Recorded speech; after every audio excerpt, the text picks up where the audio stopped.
Chapter 10. Quote, I fear we shall outsleep the coming morn, as much as we this night have overwatched. Unquote. From Midsummer Night's Dream.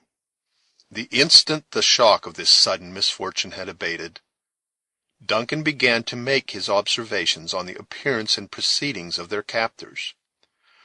Contrary to the usages of the natives, in the wantonness of their success, they had respected not only the persons of the trembling sisters, but his own.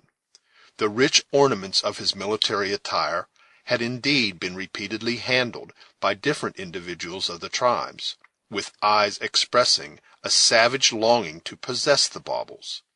But, before the customary violence could be resorted to, a mandate in the authoritative voice of the large warrior, already mentioned, stayed the uplifted hand, and convinced Heyward that they were to be reserved for some object of particular moment.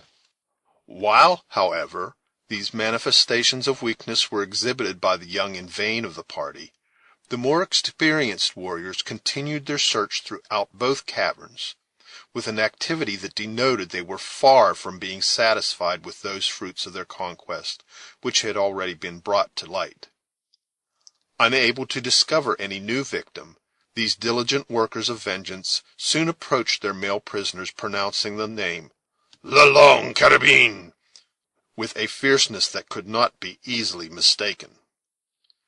Duncan affected not to comprehend the meaning of the repeated and violent interrogatories, while his companion was spared the effort of a similar deception by his ignorance of French. Wearied at length by their importunities, and apprehensive of irritating his captors by too stubborn a silence, the former looked about him in quest of Magua, who might interpret his answers to questions which were at each moment becoming more earnest and threatening. The conduct of this savage had formed a solitary exception to that of his fellows, while the others were busily occupied in seeking to gratify their childish passion for finery by plundering even the miserable effects of the scout, or had been searching with such bloodthirsty vengeance in their looks for their absent owner. Le Renard had stood at a little distance from the prisoners, with a demeanor so quiet and satisfied as to betray that he had already effected the grand purpose of his treachery. When the eyes of Heyward first met those of his recent guide, he turned them away in horror at the sinister though calm look he encountered. Conquering his disgust, however, he was able, with an averted face, to address his successful enemy. "Le Renard Subtil is too much of a warrior," said the reluctant Heyward, "to refuse telling an unarmed man what his conquerors say." "They ask for the hunter, who knows the paths through the woods," returned Magua, in his broken English, laying his hand at the same time, with a ferocious smile, on the bundle of leaves with which a wound on his shoulder was bandaged. "La Longue Carabine. His rifle is good, and his eye never shut, but, like the short gun of the white chief, it is nothing against the life of Le Subtil. Le Renard is too brave to remember the hurts received in war, or the hands that gave them. Was it war when the tired Indian rested at the sugar tree to taste his corn? Who filled the bushes with creeping enemies? Who drew the knife whose tongue was of peace, while his heart was colored with blood? Did Magua say that the hatchet was out of the ground, and that his hand had dug it up?" As Duncan dared not retort upon his accuser by reminding him of his own premeditated treachery, and disdained to deprecate his resentment by any words of apology, he remained silent. Magua seemed also content to rest the controversy as well as all further communication there, for he resumed the leaning attitude against the rock from which, in momentary energy, he had arisen.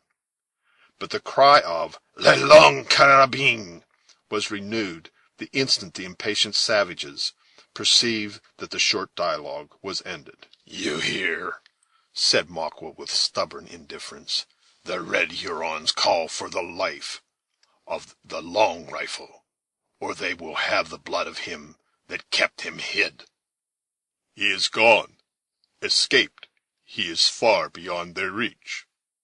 Renard smiled with cold contempt as he answered, "When the white man dies, he thinks he is at peace, but the red men know how to torture even the ghost of their enemies.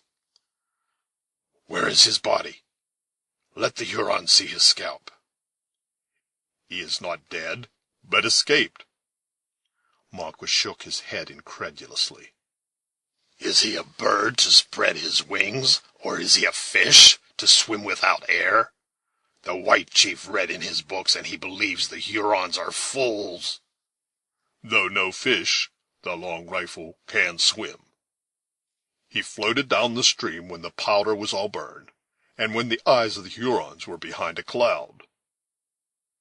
"And why did the white chief stay?" demanded the incredulous Indian. "Is he a stone that goes to the bottom, or does the scalp burn his head?" "That I am not stone, your dead comrade who fell into the falls might answer, were there still life in him," said the provoked young man, using in his anger that boastful language which was most likely to excite the admiration of an Indian. "The white man thinks none but cowards desert their women." Magua muttered a few words inaudibly between his teeth, before he continued aloud, "Can the Delawares swim too, as well as crawl in the bushes? Where is Le Gros Serpent?" Duncan, who perceived by the use of these Canadian appellations that his late companions were much better known to his enemies than to himself, answered reluctantly, "He also is gone down with the water." "Le Cerf Agile is not here?" "I know not whom you call the nimble deer," said Duncan gladly, profiting by any excuse to create delay. "Uncas," returned Magua, pronouncing the Delaware name with even greater difficulty than he spoke his English words. "Bounding elk is what the white man says when he calls to the young Mohican." "Here is some confusion in names between us, Le Renard," said Duncan, hoping to provoke a discussion. "Dame is the French for deer, and cerf for stag. Elan is the true term, when one would speak of an elk." "Yes," muttered the Indian in his native tongue, "the pale-faces are prattling women. They have two words for each thing, while a redskin will make the sound of his voice speak to him." Then, changing his language, he continued, adhering to the imperfect nomenclature of his provincial instructors, "The deer is swift but weak. The elk is swift but strong. And the son of Le Serpent is Le Cerf Agile. Has he leaped the river to the woods?" "If you mean the younger Delaware, he too has gone down with the water." As there was nothing improbable to an Indian in the manner of the escape, Magua admitted the truth of what he had heard, with a readiness that afforded additional evidence how little he would prize such worthless captives.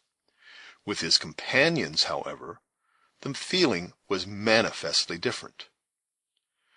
The Hurons had awaited the result of this short dialogue with characteristic patience, and with a silence that increased until there was a general stillness in the band.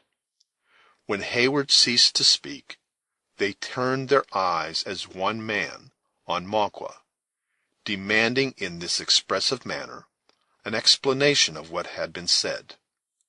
Their interpreter pointed to the river, and made them acquainted with the result, as much by the action as by the few words he uttered. When the fact was generally understood, the savages raised a frightful yell, which declared the extent of their disappointment. Some ran furiously to the water's edge, beating the air with frantic gestures, while others spat upon the element, to resent the supposed treason it had committed against their acknowledged rights as conquerors. A few, and they not the least powerful and terrific of the band, threw lowering looks in which the fiercest passion was only tempered by habitual self-command at those captives who still remained in their power, while one or two even gave vent to their malignant feelings by the most menacing gestures, against which neither the sex nor the beauty of the sisters was any protection. The young soldier made a desperate but fruitless effort to spring to the side of Alice, when he saw the dark hand of a savage twisted in the rich tresses, which were flowing in volumes over her shoulders, while a knife was passed around the head from which they fell, as if to denote the horrid manner in which it was about to be robbed of its beautiful ornament. But his hands were bound, and at the first movement he made, he felt the grasp of the powerful Indian who directed the band, pressing his shoulder like a vice. Immediately conscious how unavailing any struggle against such overwhelming force must prove, he submitted to his fate, encouraging his gentle companions by a few low and tender assurances that the natives seldom failed to threaten more than they performed. But while Duncan resorted to these words of consolation to quiet the apprehensions of the sisters, he was not so weak as to deceive himself. He well knew that the authority of an Indian chief was so little conventional, that it was oftener maintained by physical superiority than by any moral supremacy he might possess. The danger was therefore magnified exactly in proportion to the number of savage spirits by which they were surrounded. The most positive mandate from him who seemed the acknowledged leader was liable to be violated at each moment by any rash hand that might choose to sacrifice a victim to the manes of some dead friend or relative. While, therefore, he sustained an outward appearance of calmness and fortitude, his heart leaped into his throat whenever any of their fierce captors drew nearer than common to the helpless sisters, or fastened one of their sullen, wondering looks on those fragile forms, which were so little able to resist the slightest assault. His apprehensions were, however, greatly relieved when he saw that the leader had summoned his warriors to himself in council. Their deliberations were short, and it would seem, by the silence of most of the party, the decision unanimous. By the frequency with which the few speakers pointed in the direction of the encampment of Webb, it was apparent they dreaded the approach of danger from that quarter. This consideration probably hastened their determination, and quickened the subsequent movements. During his short conference, Hayward, finding a respite from his gravest fears, had leisure to admire the cautious manner in which the Hurons had made their approaches, even after hostilities had ceased. It has already been stated that the upper half of the island was a naked rock, and destitute of any other defenses than a few scattered logs of driftwood. They had selected this point to make their descent, having borne the canoe through the wood around the cataract for that purpose. Placing their arms in the little vessel, a dozen men, clinging to its sides, had trusted themselves to the direction of the canoe, which was controlled by two of the most skillful warriors, in attitudes that enabled them to command a view of the dangerous passage. Favored by this arrangement, they touched the head of the island at that point which had proved so fatal to their first adventurers, but with the advantages of superior numbers and the possession of firearms. That such had been the manner of their descent was rendered quite apparent to Duncan, for they now bore the light bark from the upper end of the rock, and placed it in the water near the mouth of the outer cavern. As soon as this change was made, the leader made signs to the prisoners to descend and enter. As resistance was impossible, and remonstrance useless, Hayward set the example of submission, by leading the way into the canoe, where he was soon seated with the sisters and the still wondering David. Notwithstanding the Hurons were necessarily ignorant of the little channels among the eddies and rapids of the streams, they knew the common signs of such a navigation too well to commit any material blunder. When the pilot chosen for the task of guiding the canoe had taken his station, the whole band plunged again into the river. The vessel glided down the current, and in a few moments the captives found themselves on the south bank of the stream, nearly opposite to the point where they had struck it the preceding evening. Here was held another short but earnest consultation, during which the horses, to whose panic their owners ascribed their heaviest misfortune, were led from the covert of the woods and brought to the sheltered spot. The band now divided, the great chief, so often mentioned, mounting the charger of Hayward, led the way directly across the river, followed by most of his people, and disappeared in the woods, leaving the prisoners in charge of 6 savages, at whose head was Le Renard Subtil. Duncan witnessed all their movements with renewed uneasiness. He had been fond of believing, from the uncommon forbearance of the savages, that he was reserved as a prisoner to be delivered to Montcalm. As the thoughts of those who were in misery seldom slumber, and the invention is never more likely than when it is stimulated by hope, however feeble and remote, he had even imagined that the parental feelings of Monroe were to be made instrumental in seducing him from his duty to the king.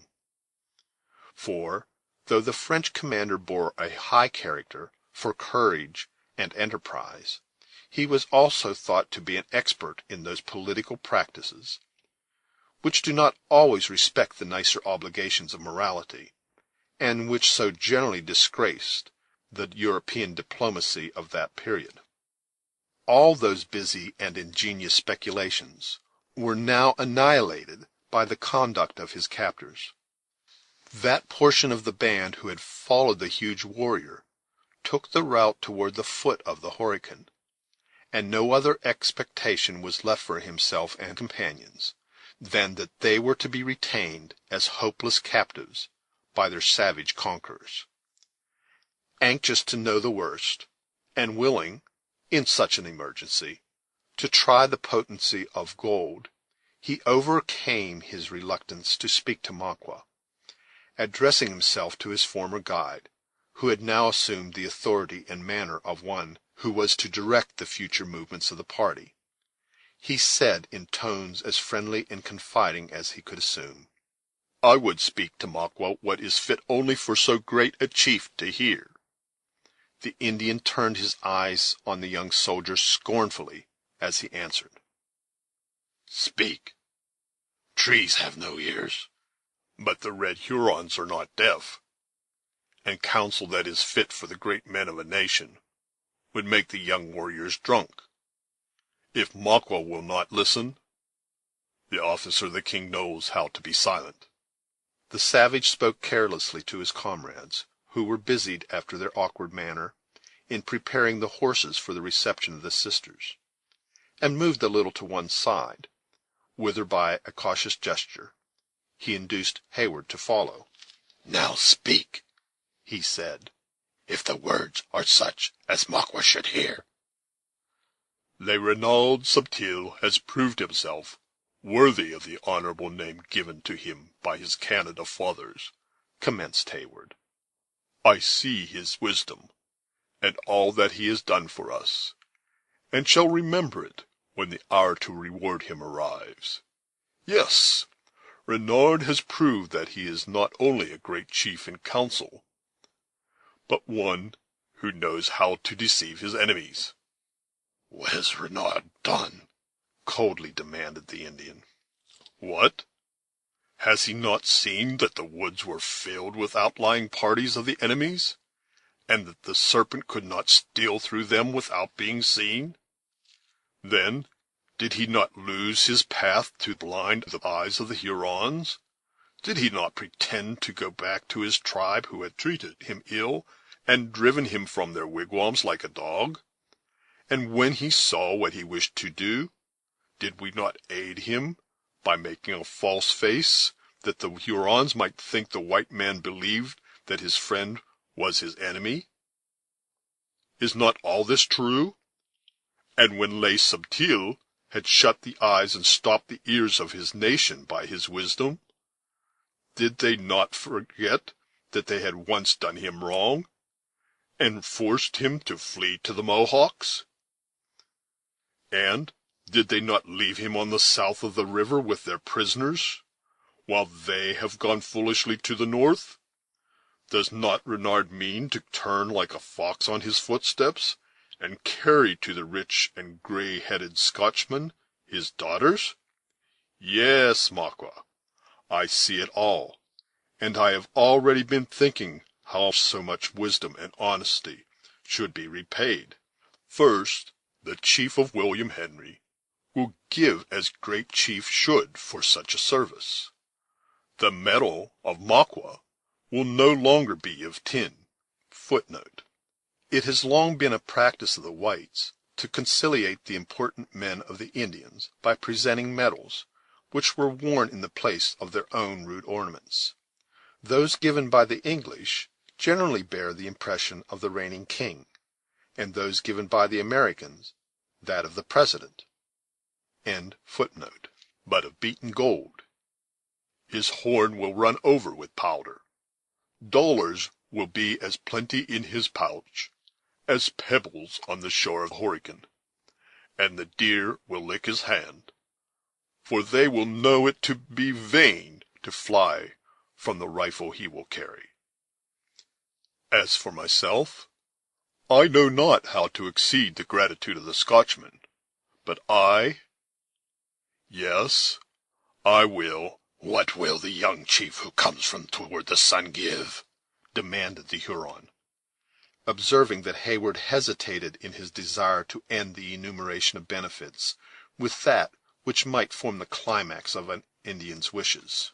He will make the firewater from the islands in the Salt Lake flow before the wigwam of Magua, until the heart of the Indian shall be lighter than the feathers of the hummingbird, and his breath sweeter than wild honeysuckle.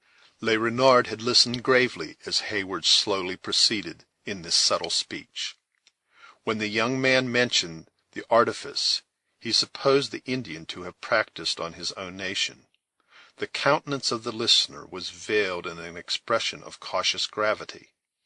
At the allusion to the injury which Duncan affected to believe had driven the Huron from his native tribe, a gleam of such ungovernable ferocity flashed from the other's eyes as induced the adventurous speaker to believe he had struck the proper chord, and by the time he reached the part where he so artfully blended the thirst of vengeance with the desire of gain, he had at least obtained a command of the deepest attention of the savage. The question put by Le Renard had been calm, and with all the dignity of an Indian, but it was quite apparent by the thoughtful expression of the listener's countenance that the answer was most cunningly devised. The Huron mused a few moments, and then, laying his hand on the rude bandages of his wounded shoulder, he said with some energy, "Do friends make such marks? Would La Longue Carabine cut one so slight on an enemy? Do the Delawares crawl upon those they love like snakes, twisting themselves to strike? Would Le Gros Serpent have been heard by the ears of one he wished to be deaf? Does the white chief burn his powder in the faces of his brothers? Does he ever miss his aim when seriously bent to kill?" returned Duncan, smiling with well-acted sincerity. Another long and deliberate pause succeeded these sententious questions and ready replies. Duncan saw that the Indian hesitated. In order to complete his victory, he was in the act of recommencing the enumeration of the rewards, when Magua made an expressive gesture and said, "Enough! Le Renard is a wise chief, and what he does will be seen. Go and keep the mouth shut. When Magua speaks, it will be the time to answer." Hayward, perceiving that the eyes of his companion were warily fastened on the rest of the band, fell back immediately, in order to avoid the appearance of any suspicious confederacy with their leader. Magua approached the horses, and affected to be well pleased with the diligence and ingenuity of his comrades. He then signed to Hayward to assist the sisters into the saddles, for he seldom deigned to use the English tongue, unless urged by some motive of more than usual moment. There was no longer any plausible pretext for delay, and Duncan was obliged, however reluctantly, to comply. As he performed this office, he whispered his reviving hopes in the ears of the trembling females, who, through dread of encountering the savage countenances of their captors, seldom raised their eyes from the ground. The mare of David had been taken with the followers of the large chief. In consequence, its owner, as well as Duncan, was compelled to journey on foot. The latter did not, however, so much regret this circumstance as it might enable him to retard the speed of the party, for he still turned his longing looks in the direction of Fort Edward, in the vain expectation of catching some sound from that quarter of the forest which might denote the approach of succor. When all were prepared, Magua made the signal to proceed, advancing in front to lead the party in person. Next followed David, who was gradually coming to a true sense of his condition, as the effects of the wound became less and less apparent. The sisters rode in his rear, with Hayward at their side, while the Indians flanked the party, and brought up the close of the march, with a caution that seemed never to tire. In this manner they proceeded in uninterrupted silence, except when Hayward expressed some solitary word of comfort to the females, or David gave vent to the moanings of his spirit in piteous exclamations, which he intended should express the humility of resignation. Their direction lay toward the south, and in a course nearly opposite to the road to William Henry. Notwithstanding this apparent adherence in Magua to the original determination of his conquerors, Hayward could not believe his tempting bait was so soon forgotten, and he knew the windings of an Indian's path too well to suppose that its apparent course led directly to its object, when artifice was at all necessary. Mile after mile was, however, passed through the boundless woods in this painful manner, without any prospect of a termination of their journey. Hayward watched the sun as he darted his meridian rays through the branches of the trees, and pined for the moment when the policy of Magua should change their route to one more favorable to his hopes. Sometimes he fancied the wary savage, despairing of passing the army of Montcalm in safety, was holding his way toward a well-known border settlement, where a distinguished officer of the crown and a favored friend of the Six Nations held his large possessions as well as his usual residence. To be delivered into the hands of Sir William Johnson was far preferable to being led into the wilds of Canada, but in order to effect even the former, it would be necessary to traverse the forest for many weary leagues, each step of which was carrying him further from the scene of the war, and consequently from the post not only of honor, but of duty. Cora alone remembered the parting injunctions of the scout, and whenever an opportunity offered, she stretched forth her arm to bend aside the twigs that met her hands. But the vigilance of the Indians rendered this act of precaution both difficult and dangerous. She was often defeated in her purpose by encountering their watchful eyes, when it became necessary to feign an alarm she did not feel, and occupy the limb by some gesture of feminine apprehension. Once, and once only, was she completely successful, when she broke down the bough of a large sumac, and by a sudden thought let her glove fall at the same instant. This sign, intended for those that might follow, was observed by one of her conductors, who restored the glove, broke the remaining branches of the bush in such a manner that it appeared to proceed from the struggling of some beast in its branches, and then laid his hand on his tomahawk, with a look so significant that it put an effectual end to those stolen memorials of their passage. As there were horses to leave the prints of their footsteps in both bands of the Indians, this interruption cut off any probable hopes of assistance being conveyed through the means of their trail. Hayward would have ventured a remonstrance, had there been anything encouraging in the gloomy reserve of Magua, but the savage, during all this time, seldom turned to look at his fellows, and never spoke. With the sun for his only guide, or aided by such blind marks as are only known to the sagacity of a native, he held his way along the barrens of pine, through occasional little fertile vales, across brooks and rivulets, and over undulating hills, with the accuracy of instinct, and nearly with the directness of a bird. He never seemed to hesitate. Whether the path was hardly distinguishable, whether it disappeared, or whether it lay beaten and plain before him, made no sensible difference in his speed or certainty. It seemed as if fatigue could not affect him.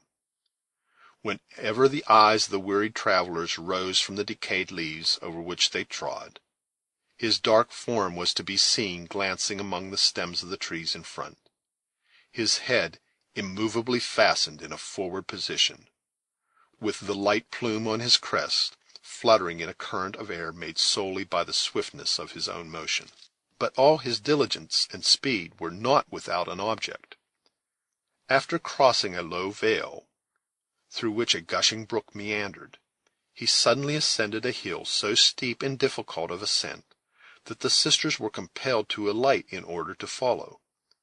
When the summit was gained, they found themselves on a level spot, but thinly covered with trees, under one of which Magua had thrown his dark form, as if willing and ready to seek that rest which was so much needed by the whole party.